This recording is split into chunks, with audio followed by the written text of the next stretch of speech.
bags of money being delivered po kila Congressman Zaldico, Congressman Romualdez. Mm-mm. You have any reaction on that? Billions of money po. Well, matagal naman namin na alam yan dahil Ganito ba matagal yung naman gusto na yan niyong ipalit kay pinag-uusapan. Presidente? Simula pa lang Interview lang, noong parang pagpasok namin. Nag-ABC na. Ninyong lahat. Yung quality, Martin Romualdez, Lisa Marcos, yung kabastos ng Bongbong bungangan Marcos. ng babaeng to. Pero malapit mag-alala na. ma'am, sa Dalawang security ko. tulog na lang. Kasi may Mag-uumpisa kinausap na na ang ako na iyong tao. Sinabi ko sa kanya, trial. pag pinatay ako, Doon mo patunayan patayin mo si ang BBM, mga si Lisa, sinasabi Arellana, mo at si sa Martin Romualdez. No sinungalingan joke. ng mga kaso sa'yo. No joke. Nagbilin na Wala ako, kasing ma'am. ginawa kundi manira ng Pag namatay ako, gobyerno. sabi ko, huwag ka tumigil na. Mangulimbat ng Hanggang hindi mo pondo mapatay ng sila. bayan. Ayun na. And then he said yes. Paano Wala na tayong yan? nakikita, Ang ambisyosa. na ginagawa ng Ang ambisyon mo administrasyon. maging Ang banta presidente. ng giyera, narinig na natin yan noong taong Oh, 2022 tignan mo. pa lang. Nakita na Tignan natin nyo yan kung sa lahat paano ng siya mga manira. believers. Lalo-lalo na yung galing sa mga foreign governments na meron silang tinitingnan na posibleng giyera ng taon na 2025. Isang year lang ang ligas, kumbaga. Gusto pa Ang manghula, ligas no? sa tuig nga gisulti. 2025, nangyari ang giyera 2026. Budget ng Pilipinas ay hawak lang ng dalawang tao. Hawak lang siya ni Congressman Zaldico at ni Congressman Martin Kaya Romualdez. galit na galit ka kasi hindi ka Yan nabigyan, ang ano? katotohanan. Halimbawa ko dito, medyo mahaba ito, kaya pagpasensyahan mo. Ang halimbawa ko dito, sa DepEd muna tayo. Sa Department of Education, noong taong 2023. Marami siyang kakulangan bilang presidente.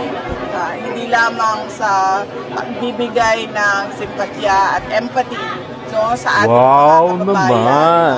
More than that, Nagsalita ang lustay, nagsalita ang mahiling mamasyal na walang ginawa sa gobyerno. at skandalo sa paggamit ng pera ng bayan. Nakikiisa tayo sa Wow, pinagdadaanan ang ng hindi karamihan magnanakaw. nating mga kababayan Nako na overseas naman. Filipino workers.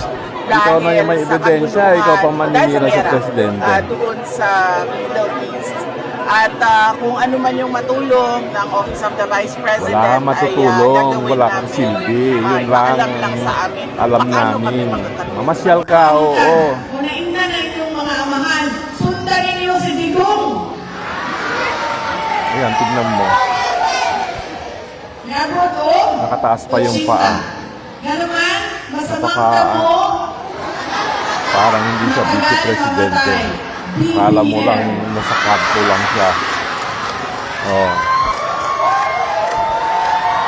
Luka-luka talaga. For an institution to have had one...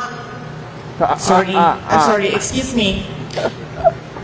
Oh, baka matunaw ka dyan. Bilis, takbo! Wala pa tayo doon dahil yung mga abogado lang yung nagtatrabaho. Hindi ko talaga alam kung anong ginagawa nila. But I have a meeting with them. The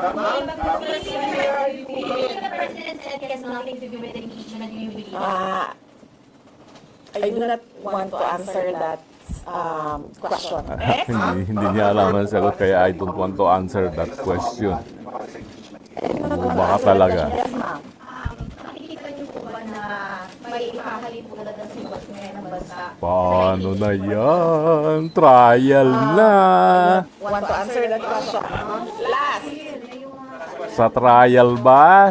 Ganyan na naman sasabihin mo? I don't want to answer that question. Paniwala ko lang, no, if you have to explain or defend your signature in a yes petition for impeachment, then you feel that you have done something wrong. Kasi kung wala ka namang ginawang mali, bakit mo i-defend yung pirma mo? So yun yung Oh, walang ginawang mali, ah. Ma'am, naniniwala po ba kayo na may... Eh bakit pumapayat ka ngayon? May gumalaw po for the impeachment? May gumalaw po na... Malapit na ang kulungan. answer that question. Yes. Malapit na ang pagkatanggal. Ha ha ha. May possibility na mag-overlap yung kaya sa next Congress. Hindi pa namin napapag-usapan kung ano yung gagawin ko for the upcoming campaign and election.